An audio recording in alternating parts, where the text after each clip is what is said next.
Welcome to the Eyes Up Mindset podcast, where we explore what it means to grow daily and find our best in every aspect of life. Welcome back to another episode of the Eyes Up Mindset podcast. I'm John Shirkey here with my friend, my co-host, Jamie Wagner. You gave me a funny look. Like, is my sound off? Or are we good? I don't think so. I don't know why I gave you a funny look. You know me too well. You probably if you're listening to this, we would encourage you to go watch the YouTube channel. And I need some feedback. Did Jamie give me a funny look or not? Because I just think he did. Eyes Up Mindset on the YouTube. I think I sound old, yeah. Jamie. That sounds old. That a little bit, but let's face it, we're getting there. We're getting to the older portion of life. We're not all the way there, but we're getting there. What keeps us young, though, is having incredible conversations, awesome conversations, challenging conversations with people in our lives that grow us and ultimately, hopefully, grow you out there as a listener. No surprise, Jamie, another good one today. Absolutely. And I think we've just been unbelievably blessed to have these people keep showing up. And I think that's the thing. Like, seek out these sort of conversations, seek out these moments in your life, and they will continue to show up if you're willing to do it. And I mean, we've talked about it before. The more we pay attention to something, the more it comes back to us, right? We have to do this intentionally on purpose when it comes to these types of conversations. The one today was just a awesome opportunity to talk about something we really enjoy, football, but from a completely different context than is the normal conversation. We talked to Travis Walch, who's doing some really cool things with youth football. And I think it's a great challenge to us to think about, how do we do our everyday? Because they're doing it different. And why, right? Yeah. And, one of the things that comes up is drawing from all sorts of different fields of expertise in sports, and also looking at the why and the how you do what you do, and not just getting stuck in the same routine. Routine is really good.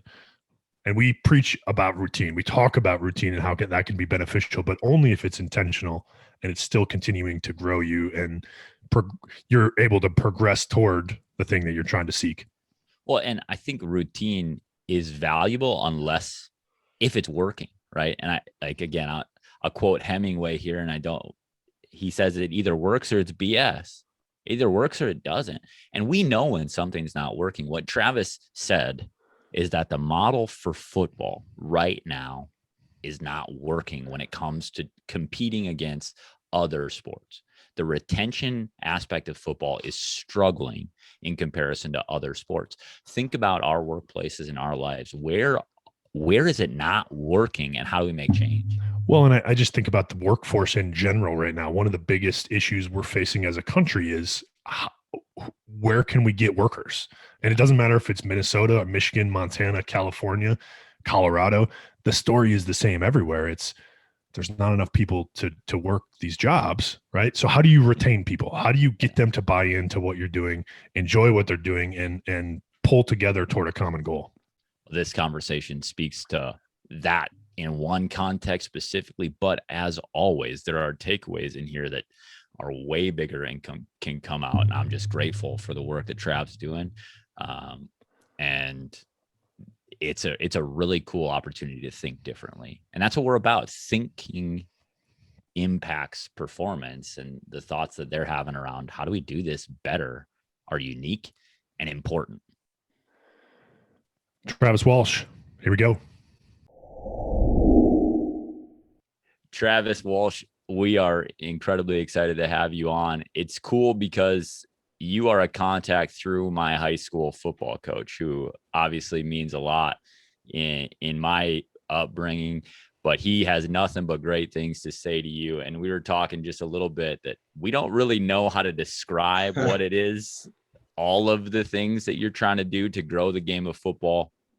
But can you talk to us a little bit about what it is you're trying to do and what it is you do to attempt to make some money in this thing? Yeah. Well, thank you first off for having me. And agreed, Coach Murph and his family have been important to me. Recruited for from Coach Murph forever, and then had the chance to recruit his sons, and then a couple others in the Nicollet community, and we've remained close. You know, if you do it the right way, and you pride ourselves on building relationships and that type of things, and it shouldn't end after 4 years, right? And you guys know that. We just kind of had that conversation. I don't know. I think I would say the same thing as you, and maybe my wife would say the same thing. Like, what are you doing right now? It's been, if I'm going to break it down, I would say, if someone said to me, what are you trying to do? I would say the two things that stick out is I want to help regrow football in all communities, with all people. And I want to do, within that mission, do whatever we can to retain the kids once we get them there. And I think this is just me reflecting on my own experiences and talking to other people and going out and asking when we're running these football camps, why are you playing football? Why aren't you playing football? And how does that compare with maybe some of the other activities that you're able to do? So from a mission standpoint, I guess it's really pretty simple. The pieces that I've gathered and figured out, I guess our programming has it's just kind of moved me all over the place. It's not what I originally thought it was going to be. So I'm assuming as we talk, a lot of those pieces come out. For sure. But 2 years ago, has it been 3 now? It was Valentine's Day in 2018 was the last day I worked at St. Thomas. And I had coached 21 years of college football, started right out of playing, going right into being a GA at Winona State. And after 21 years, it's not that I didn't like it. It's not that I couldn't have done it forever. We really had a great situation there. And I'm working for, well, number one, we're in a league that you guys are familiar with, where when you talk about the work-life balance, I mean, every game is basically a home game. We go over to Bethel on a Saturday, but we're not going overnight. I mean, once every 2 years, you have an overnight trip. So it really set up like a high school schedule. And then on top of it, I worked for a guy that we never had to be in the office before 8:30. That's when meetings started, and Coach Caruso. And we never were there after practice. We were expected to take everything home. You know, there was just no need. We got in, we got our work done throughout the day, and the expectations were there. But I don't know if I could have had a better setup in terms of the league that we were playing in and the type of guy I was working for. And even with all that being said, there was an itch. You know, there was something that I thought, I could do this for the next 20 years. It would be the safe play. I would still enjoy doing it. But would I look back at some point and say, you know what, maybe I should have tried something else? And that's where we got to the point in the season of 2018 where, and talking to my wife, you know, what can we do and what would you like to do? And so that's kind of the intro, I guess, of where I'm at now. The different things I've done, you can ask me about, but I guess that's maybe an intro, the best intro I can give. For sure. And I think one of the things, like as a takeaway for me, is this idea that when we get that itch, right, we need to take the risk. We need to go and step out and do the thing that says, let's give this a meaningful shot, because the mission, as you say, it is to grow the game of football and then to retain kids when we're there. But I think the thing that you're doing is also the capacity that any coach can hear. It's not football. It's not soccer. It's not basketball. It's not baseball. It's not even necessarily sport. It's, you know, and we're going to get into some of the how you're doing this stuff. But when we talk about retention, like that should be our mission when it comes to kids. You know, like how do we keep them in places that are going to help them be successful, you know? Exactly. And so when you say that word retention, it's just the bell dinging for me, because that's when we get them around good adults that are going to grow them and pour into them. Yep. How do we then attach that to a thing that they love to do and choose to be there? You know, so yeah.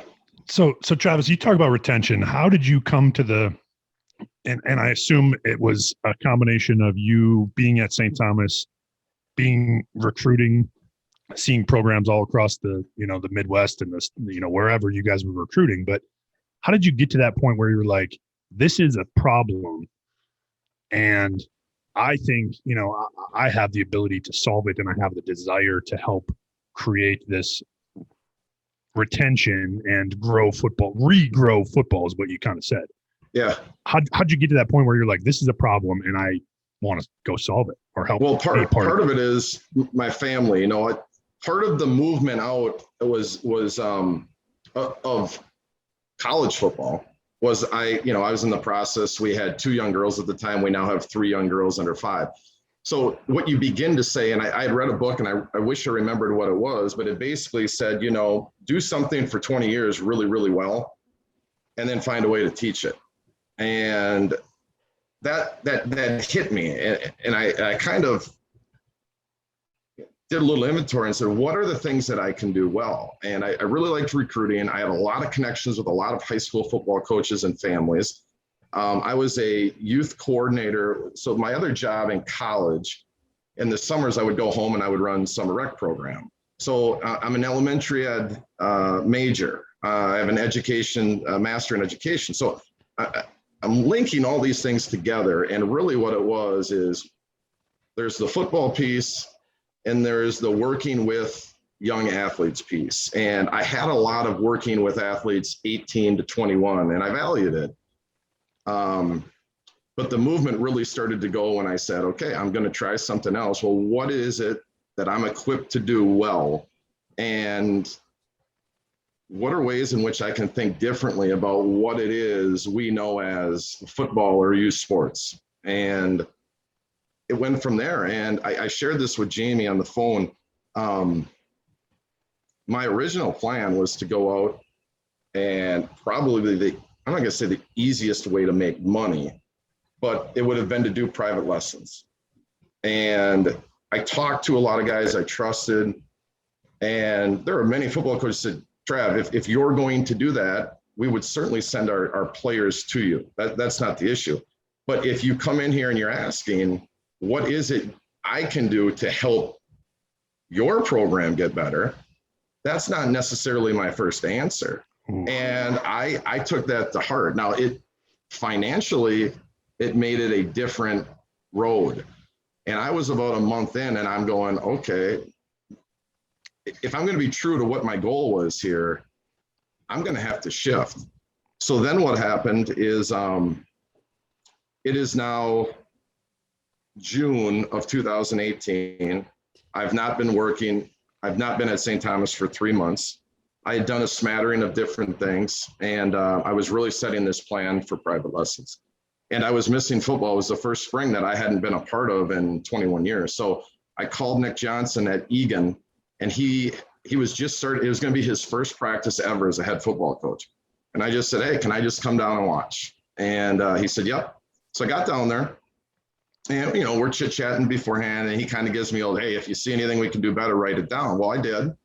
And then I kind of forgot about it. And he emailed me and he said, hey, do you have those notes that you were working on the other day? And I emailed it to him. And then he emailed me back and he said, hey, you should do this. Like, you got something here. And I'm like, I didn't even know what he was saying. He's like, you should go out to high school and college football programs and evaluate them and be a consultant for them on efficiencies. Because really what you did here is you gave us a whole lot of information on how we can be more efficient on the football field, trying to move 60, 70, 80 people around. So I stumble into this consulting thing. I started calling top 25 guys that I recruited from, that I have good relationship with. Hey, what do you think? And I had to try to figure out what that price point was, but I had 25 clients the first year, and it was fascinating. This is where the idea of what kids want, why do they enjoy sport? I'm watching this. It doesn't matter who's backpedaling right, and it doesn't matter if the drill's being done perfectly. I'm seeing this as an outsider. It doesn't matter whose parents are running the booster club. Yeah. I'm just looking at it are these kids enjoying this experience? And at that point, these different things start happening. And one of them is one of the first ones is we started this Monday Night Football thing, just me and a former player at St. Thomas who grew up on the east side of St. Paul. And my wife and I were living on the east side at that time. And we would go to these little rec centers, and we would just say, on Monday nights, we're just going to run football activities. And there would be 50 kids in a gym and it's 95 degrees running around playing basketball. We could not get them to come outside and play football. And so you just start saying, why? And I always, well, basketball is more fun. And I just let it go for a long time. Fun, fun, fun, fun, fun. But at some point I had to say, well, why is it more fun? And what kept coming back to me in essence was the ball. I can get the ball. I can go get the ball. Soccer, same thing. No one has to set up a play or tell me when I get to get the ball. So that was another tick mark in my progress of thinking fun is the ball. And I heard fun with friends a lot. And with friends to me is safety. It's the idea that I can be in a safe environment. I can feel included. I can recommend how we're going to run this play. I can ask if I want to play quarterback. And really, it's like, okay, now they're talking about being player-led and kind of taking the coach out of it, which so much of our youth sports does not have. Yeah. Youth sports is about coaches telling kids what uniform they're going to wear, when they've got to be at practice, and there we go. And then the last piece for me that really took this all the way around was I went to my daughter's, she's 4.5 years old. I went to her first soccer practice. And there are 50 to 60 4- and 5-year-olds running around this dome. And I'm thinking, there's 4 coaches out there. I'm thinking logistically, this is going to be a nightmare. I mean, this is not going to be a good situation. And after 20 minutes, I was fascinated. Every kid was totally engaged. And in soccer, it's because when they go to practice, every kid brings a soccer ball with them.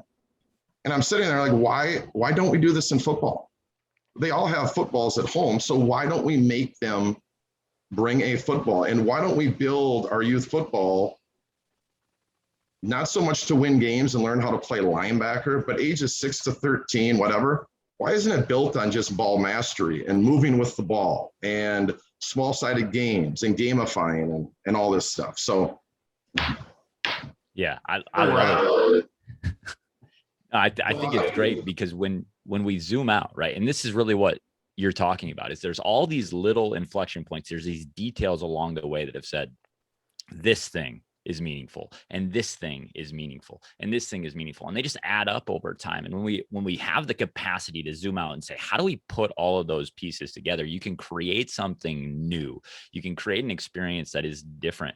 I mean, we were having this conversation on the phone. When I was a kid, when we were kids, we didn't need a coach to tell us to go play. Exactly. We just grabbed a ball. We didn't really have it. No. And it didn't exist, right? In the same way that it does today. You know, there was the beginning of, you know, I was a wrestler. So the only way you could wrestle was essentially supervised in a practice room with a kid. But I mean, not really, because you beat up on everybody in somebody's basement anyway. But we made up games, right? We took a ball from one sport and we put it into another sport, and then we made rules from another sport. And like, that's what we did. And we just played, you know, and my wife is the early childhood special ed teacher, and she talks a lot about, like, we've taken play out of schools. Well, have we taken play out of sports also? Which is crazy, because that's what they're for. And you've done some really cool things about bringing play back in, gamifying some things. Can you talk how you've been creative? And I challenge you as coaches out there listening. The stuff that Trav is going to talk about is really cool because it's taking stuff we know from places we're comfortable, and we're just tweaking it slightly to make it applicable to what we're doing. So how are you doing that with football? So what I did after watching my daughter's soccer practice is I started studying soccer, basketball, and hockey, and the way that they drill their young kids.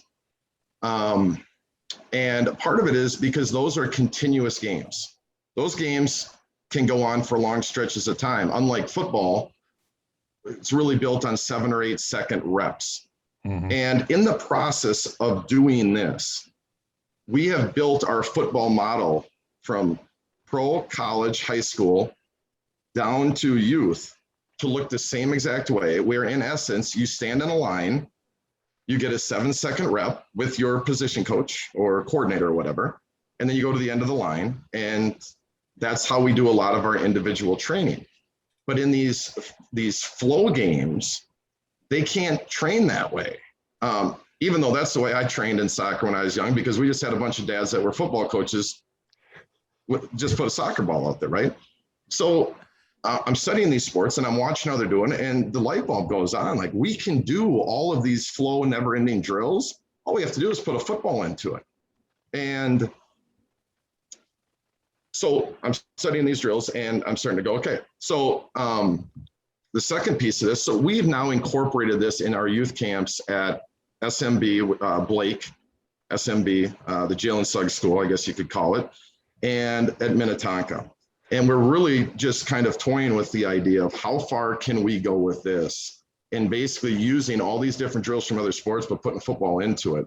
So give us an example of that, Travis, of a drill that, you know, because we have a lot of football people that listen. They're probably going to have some idea of what that looks like, but give us an idea of how you've adapted a common drill to look differently. I'm sure you guys have played, or I don't know if you played baseball. If you've played baseball, one thing my brothers and I did growing up, my mom and dad would play softball at the local city park, and we had to do something to keep ourselves busy for hours. And we played hot box, pickle, rundown, whatever it is. And I was thinking about this process, and I'm like, well, you throw the ball, you catch the ball, you backpedal, you're moving and throwing, you're moving and catching, and everybody in the middle is just doing a pro agility. It's like, this is the perfect football drill. And I've never seen it done in a football situation. So a lot of it is just bringing back, like Jamie said, these little games that we played and putting a football to it. And what you end up finding out a lot of times is you'll start this. So we're working off kind of a play, practice, play model. When kids show up, we don't want to wait for everyone to get together and then we all do our warm-ups together and all. You come, you have a ball, we're going to start working some type of ball drill because you're the only one there. You can be doing something. And then a friend comes, now we've got two people. So now we have a little game built in for two people. Like we just called it the frame game. You throw it at each other and you got your hands up. And if you catch it here, it's 3 points, you know, And then the kids started saying, well, can we move on the frame game? Yeah. Can the quarterback move? Can the wide receiver move? What if we do different scoring? What if we're not looking at the quarterback, but we're kind of tilted back this way and play frame game? And you just let these kids go. So part of it as coaches is, and I shared this with Jamie, I was listening to a documentary on Mark Twain. And Mark Twain was talking about, they were quoting him as saying, when I started writing, I wrote as though I'd never read a book. And he said, because I had never read a book. And really what I'm trying to do as a football coach is take 40 years of football experience and how I've been told it's supposed to be done as a coach. And in a way, try to slide it aside and say, let's invite in these other sports that have gone on for 150 years. They got to be doing something right. You know, so that would be a quick example in the baseball. And where that came from is I was asked by the Minnesota Football Coaches Association to do 2 presentations this offseason.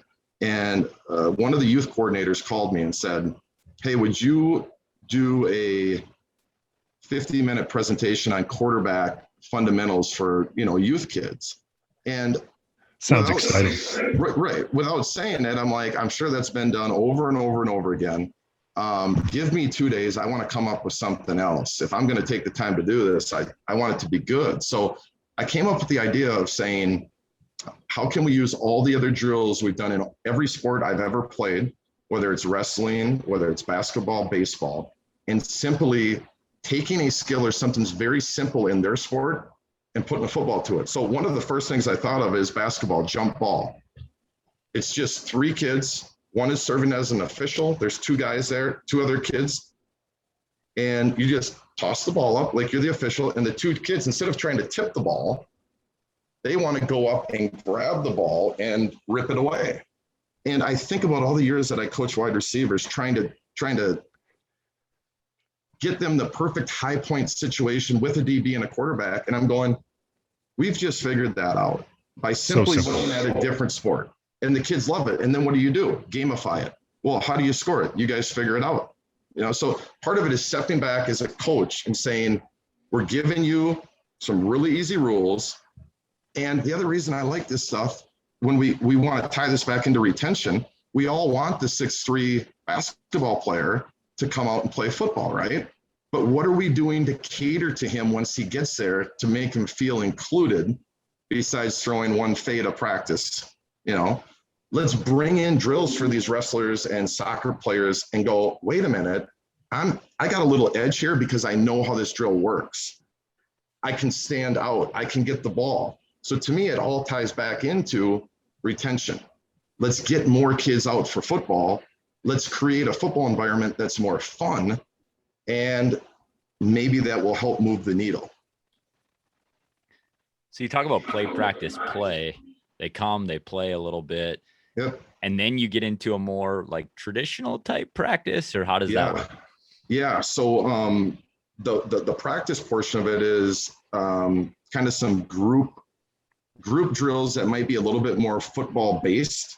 So for instance, we could show them, hey, this is how you stock block. And then this is the finishing technique we want to use with it, which I'm a freak about this one finishing technique that is boxing out. So to me, with youth kids, and even with our special teams at St. Thomas, we did not allow kids, once they were blocking and their hands got outside of their frame, they didn't keep running their feet to try to get there. We would turn our body and we would box out. And so what we would do is we'll say, this is how you stock block. This is how you finish when he tries to move outside of your frame. And then what we do is we create a little circle and we make it a game, right? Now there's someone with the ball and you've got a blocker, you've got a defender. And once he gets outside the frame, you work on box him out. We call it 8 seconds, bull in the ring, whatever. And we see how long that ball can stay without the defender being able to touch him. That's it.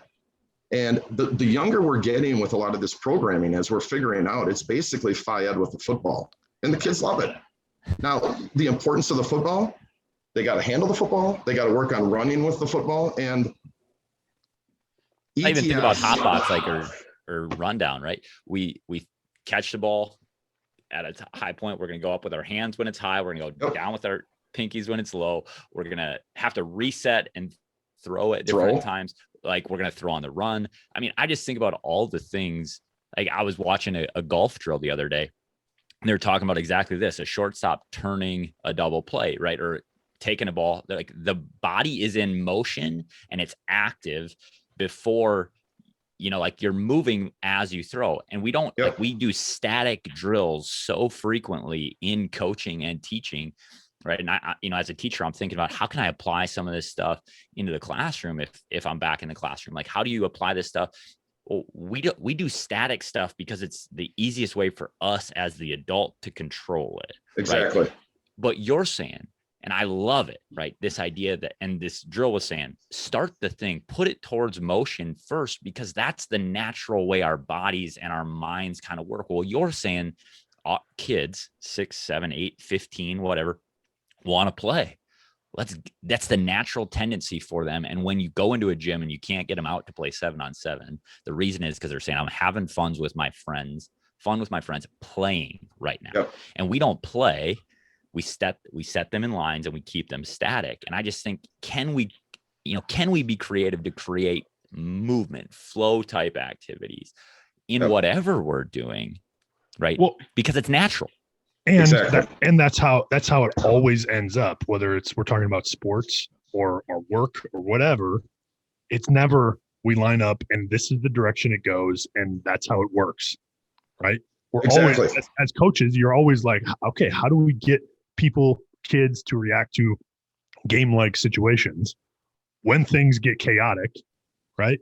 I think about the bull in the ring, that drill that you just talked about. First of all, now you can give linemen a football and they get to pretend like they're running backs in this little circle. Exactly. And they're appeased. But also for them blocking, that's the hardest block for an offensive lineman, is open field, getting connected with somebody and staying engaged, right? And now you're doing it every day.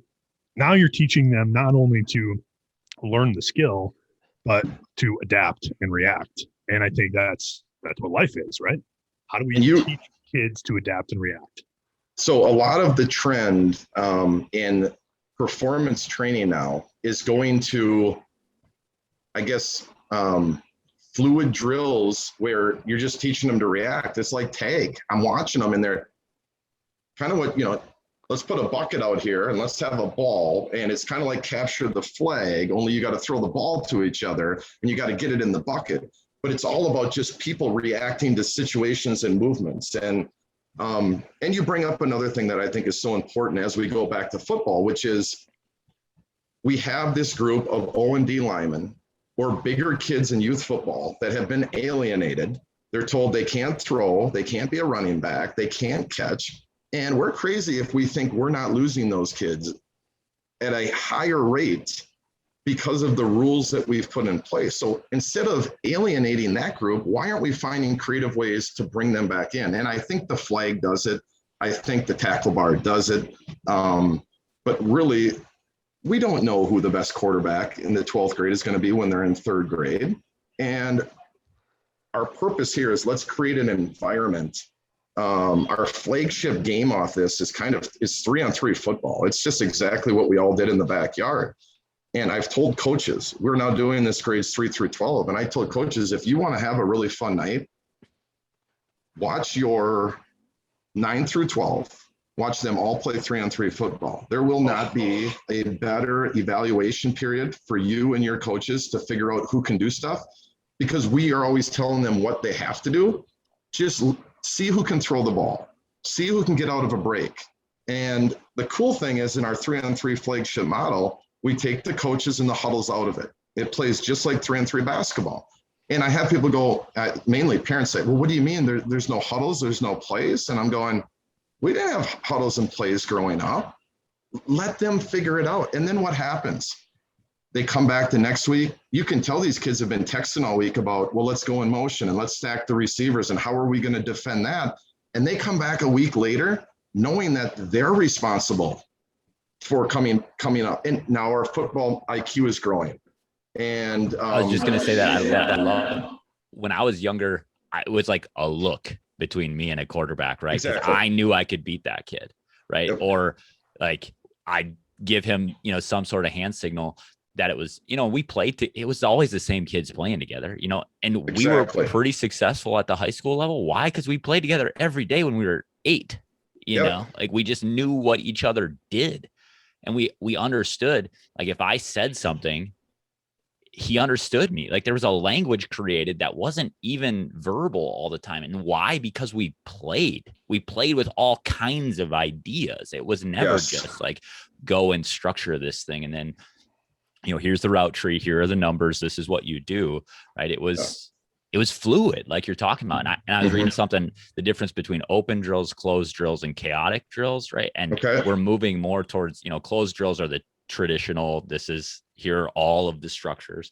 Open drills it's fluid, like you're talking about. And then chaos is, okay, you're the coach, introduce an agent of chaos where they have to respond in the moment to that thing. And it's like, I love those ideas, right? Let's move away from closed. Let's start to introduce open. And as they get more comfortable with those open drills, let's create some chaos. So they have to react and respond, as John said, because life is that way. I think about your story, in the last 2.5 years, it's never been one direction. Here you go, but you're finding this thing. And I think it's powerful. Thank you. You bring up another thought is we've been working on these things we call missions. And it would be something as such as you and your pod of 5 people, we might have 5 pods of 5. And we'll say something like, okay, you all have a ball. We need all of you to get to the other side of the field. You all have to throw the ball. You all have to catch a ball. And you all have to snap a ball between your legs. We're going to give you 30 seconds to talk this over as a group. And then we're going to say go. And at which point we just sit back and we try to figure out who's taking the leadership role, who's going to be the follower, who's afraid to even speak up in the group. And all of a sudden you see all these other dynamics of these 6, 7, 8, 9, 10-year-olds. And from a coaching perspective, you're going, this is kind of like something I did at summer camp when I was 9. But when you flip it and go, wow, look at what I'm able to pull from just sitting back and watching these kids have to create this situation. It reminds me of a book. And again, I'm terrible I like the stories in books. I'm terrible at the recall, but It talks about the CEOs and basically the kindergartners, and they're given like 10 objects to stack on top of each other. And consistently, the kindergartners win the game because the adults and the CEOs are so busy trying to figure out who the leader is and what their role is that they're just sitting there wasting time. And the little kids are just slopping stuff together, right? And a minute is up and they've got this tower built at 6 feet, and the adults are still over there trying to decide, who's going to get paid the most money. I don't know. So it's that idea of let these kids go. They're pretty smart and they can figure things out if we allow them and if we can get out of the way. So we've taken the t-shirts out of youth sports. We're just like, we don't need a t-shirt for everything we do. We don't need a coach for everything we do. Let's just change the model a little bit and say, can they survive without having a fancy t-shirt with their name on it? I think they can. We did. Yeah, we did. We wore life jackets, my brother and I. So my brother is a coach in the NFL with the Cleveland Browns, and his job right now is development. He has to work with all the guys that are on the practice squad for the most part. And it's really interesting how at the highest of levels and what I'm doing, basically what he's told is get them a ton of reps and don't get them hurt. Keep them safe, right? And you just flip and go, that's exactly what we want to do. Let's get a ton of reps. And he's at the pinnacle, working with the greatest athletes in the world, and he's charged with the same mission. So how do you? I mean, we've been talking about this within the scope of youth sports for now, yeah. Right? What do you say to high school coaches that say, "Well, yeah, but at some point we got to teach actual blocking, passing, scheme, yep. X's and O's," because again, as a college coach, you got to have kids that come in and have a foundation of those things. So, but I love it. I just want to know how you talk to coaches, because when I was coaching in Colorado, we didn't. I wish that we would have had this conversation, because I have so many things going through my head, but like we did twice a week, we would play dodgeball or kickball or wiffle ball, yeah. Full pad, full contact, full pads, dodgeball. Like that's incredible, I think. But anyway, how do you give this to high school coaches or higher level coaches where they say, how do we fit this into also creating that foundational base? Yeah, the first thing I tell everyone is this is a supplemental form of football. The free form football that we're talking about, this is just a supplemental form. We need 7-on-7. We need 3-on-3. We need 9-on-9. We need 11-on-11. We especially need the 11-on-11 model that we all love, right? There's a beauty to the fact that you have, and I don't want to take away from this, it's just as important that we have 90 guys on a team with only one ball, right? That's an important thing for all of us to be a part of. But and it grew and shaped all of us. Exactly, right? It helps our society more than anyone knows. Is there's one ball for 90 people. That is a great life lesson, and we need that. So my point to varsity coaches is this free form model that we're doing in the 3-on-3. This is a way to try to make sure that we get as many people to your very good cultures and programs in 9th grade. It's not here to take a new model of how we practice 9 through 12. Or I'll say, whenever we don't need to be winning a game, this is a great change up to throw at your guys. So you said we do the dodgeball. You could take any one of these drills to change it up and say in a varsity setting, in a pro setting. I heard the other day through my brother that they were playing ultimate football with the Cleveland Browns rookies, and they were having a blast. Why? Because it was continuous, and they just got to move, and they got to figure out again who the leadership models are. And again, it goes back to just because it's the highest levels doesn't mean we don't all have a little bit of that. I really like this because it's fun and it's competitive. So we were doing bocce ball the other day with footballs, and footballs don't roll normally. But why do the kids love it? Because this is another book. It was called Hitmakers. And it said that it's one of these nuggets that has just stuck with me. Everyone wants something new, but they don't want something so new they can't understand it. And so you take bocce ball with the kid and he goes, oh yeah, I've played bocce ball, I get it. but it's just new enough with a football that rolls a little bit differently. And all of a sudden they love it.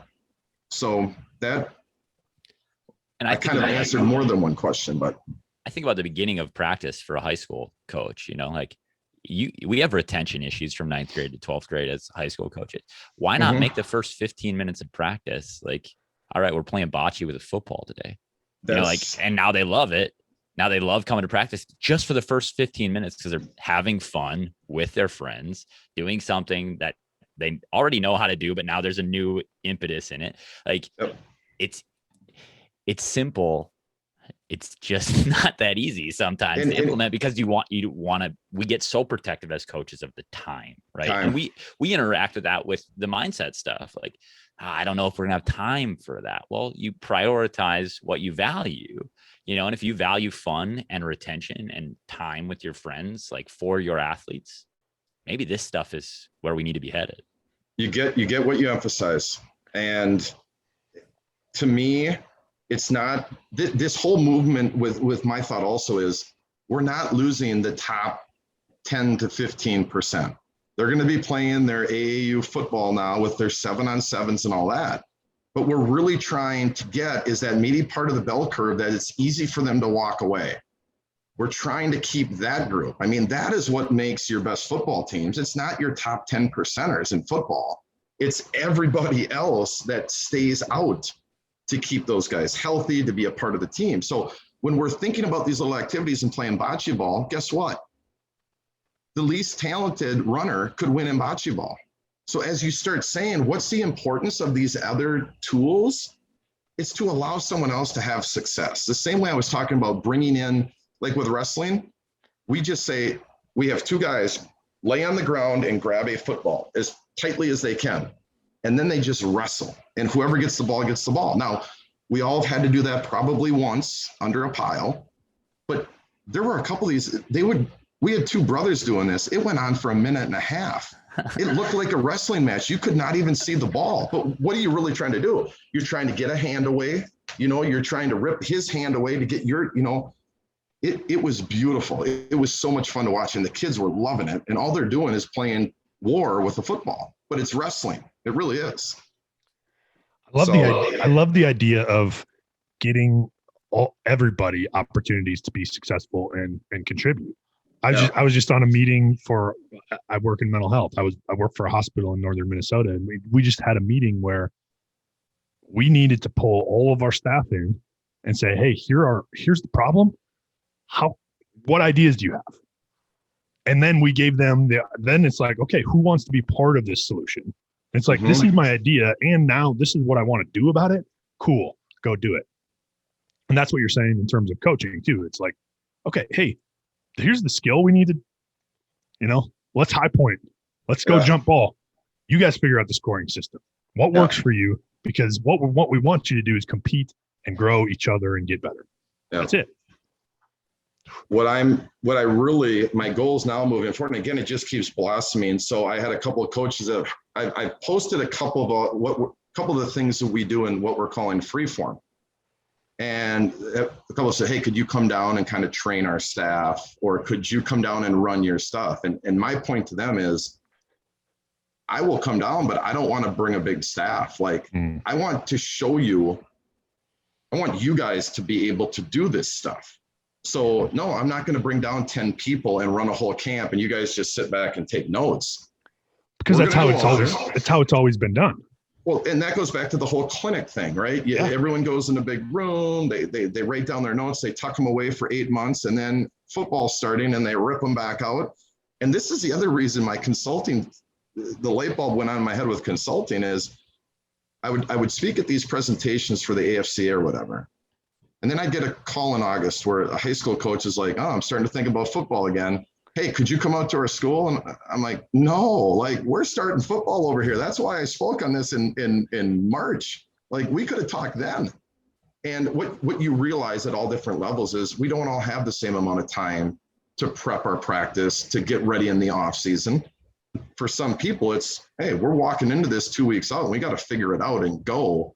And I'm hoping the consulting piece allows coaches to say, you know what, I can bring that clinic to me now. It can be on site and I can get feedback in season.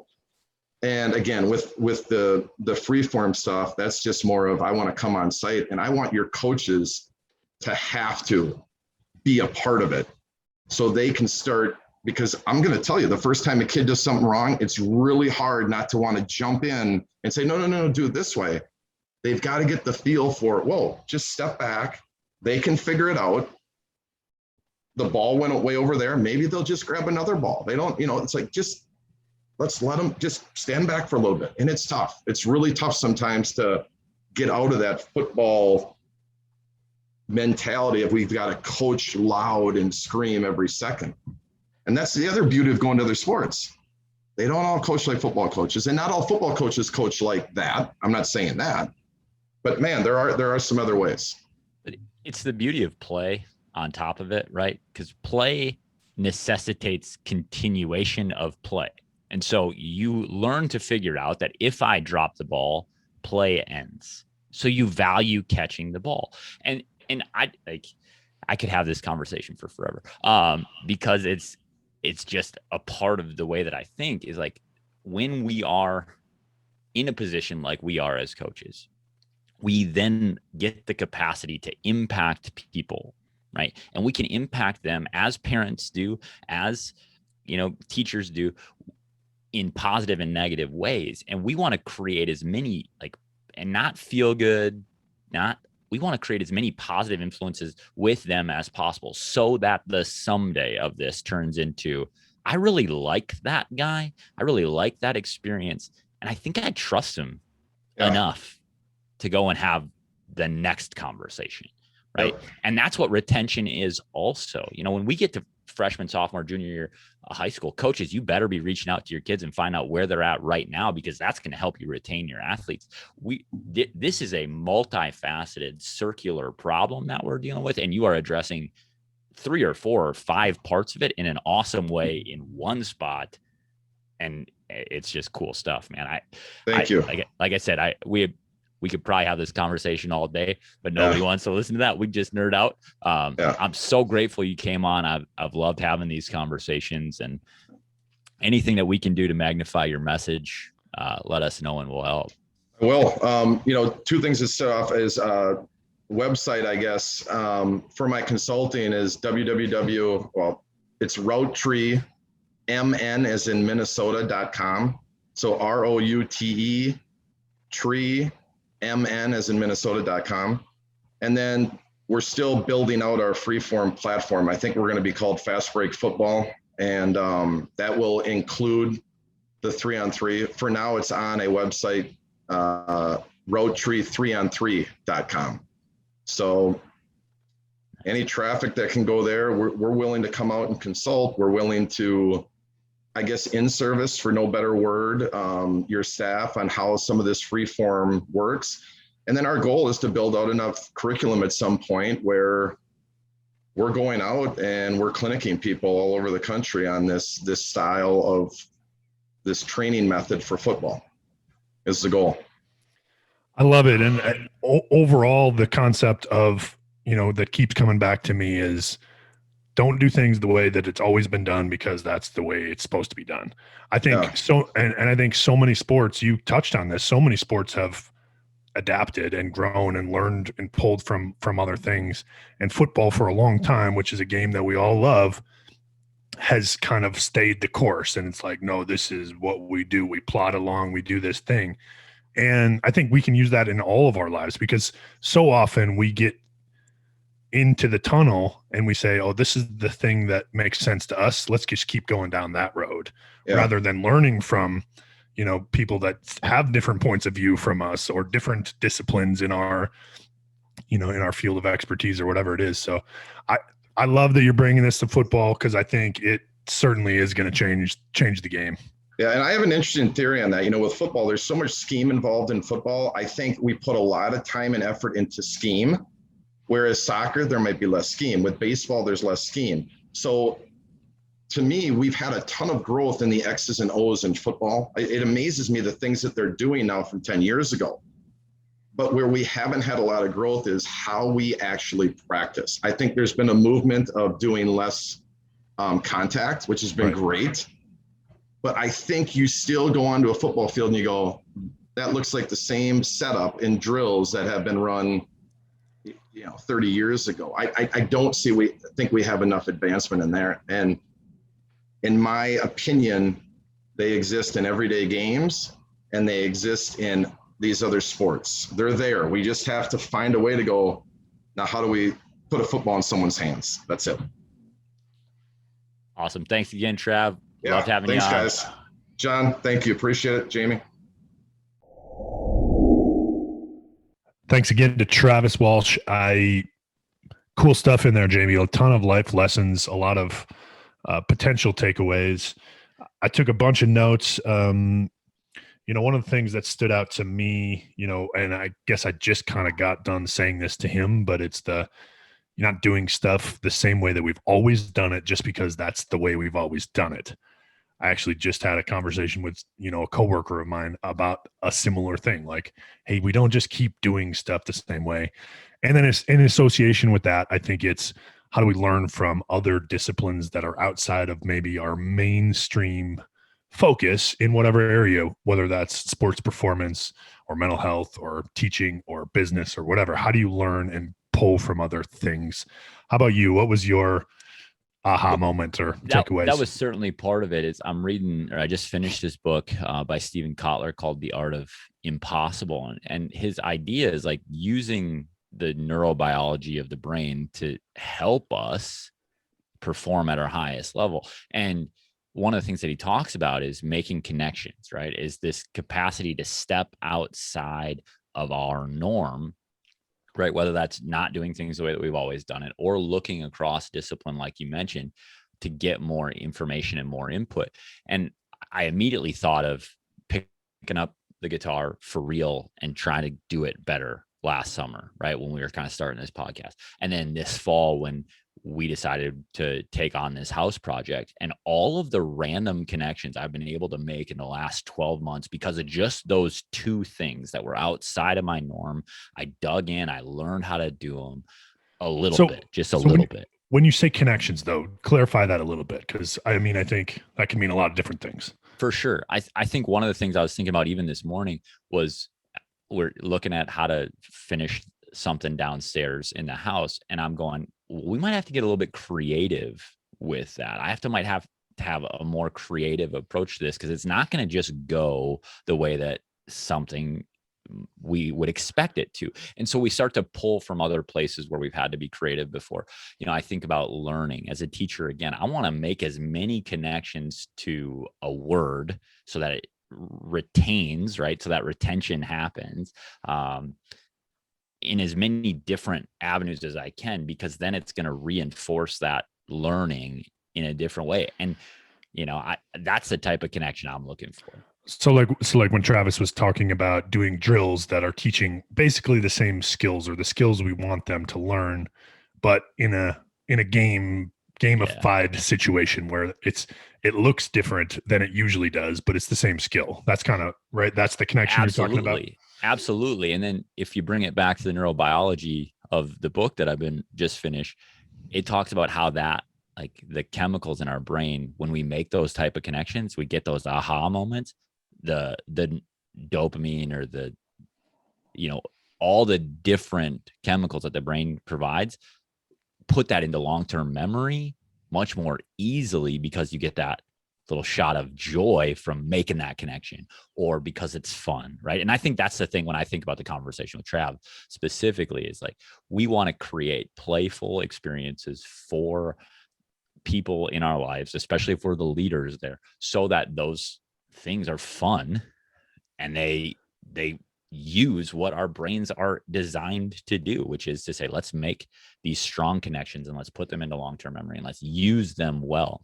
And, I think what Travis is doing with this cross-discipline, free-form football, like we could do this in many areas of our life where it's more free-form. I think Google does this, Apple does this where they get 80-20, right? It's 20% of your work time is work on something that you're passionate about.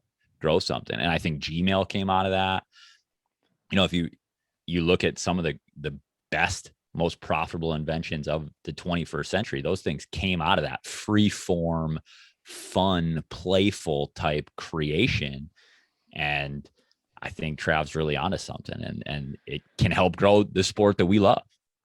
Absolutely. And I think the other thing too is that it, just like all of our conversations, it applies in other areas of your life. Where can that free form, creativity inducing activities, things like that, Play. you know, whether play, right? And you may not call it play in the business world, but how do you, but maybe you do, right? Play Maybe with we this. should. Maybe we should. Yeah. Because I think as adults, we lose that, right? We lose that sense of play. Everything is kind of surrounding work.